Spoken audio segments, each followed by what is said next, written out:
Le président du Front populaire ivoirien, Pascal Affi-N'Guessan, estime que la réconciliation entre le PDC et la branche dissidente de son parti n'est pas sincère.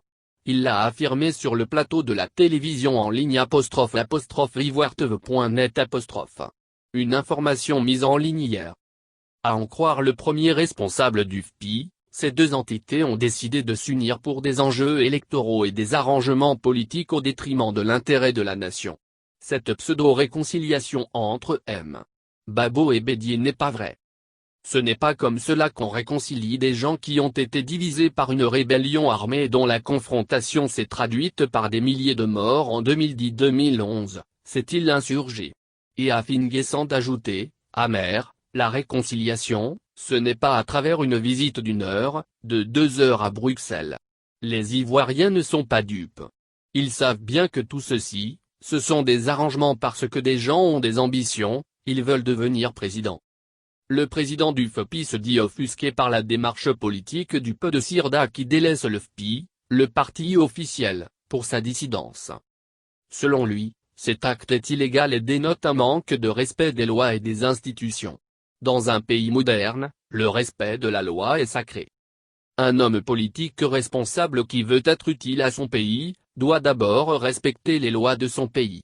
Même s'il n'est pas d'accord avec la loi, l'institution, il faut les respecter jusqu'à ce que par votre action, vous ayez réussi à les changer. Or, qu'est-ce que nous observons? Des gens qui abandonnent une direction légale d'un parti politique pour aller s'acoquiner avec une dissidence et qui proclament que c'est cette dissidence qu'ils reconnaissent. Vous pensez que cela peut apporter quelque chose à la Côte d'Ivoire? S'est-il offusqué? Il a invité à cultiver une certaine éthique, à ne pas brader avec n'importe qui et n'importe comment au nom du jeu des alliances. Quand vous pensez que tous les moyens sont bons pour atteindre vos objectifs politiques, vous n'êtes plus un homme politique sur lequel on peut compter. Parce que vous êtes sans foi ni loi. Or, ce n'est pas avec les hommes sans foi ni loi qu'on peut construire un pays dans la durée. Il faut respecter la loi, il faut respecter les institutions.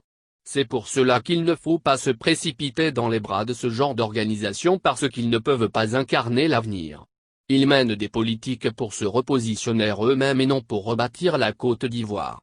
Or, nous nous inscrivons dans la reconstruction, la renaissance de la Côte d'Ivoire, et donc les principes, les idéaux nous paraissent importants et non cette politique qui consiste à s'associer à n'importe qui, n'importe comment, tout simplement parce qu'on a envie d'être président, a-t-il dénoncé.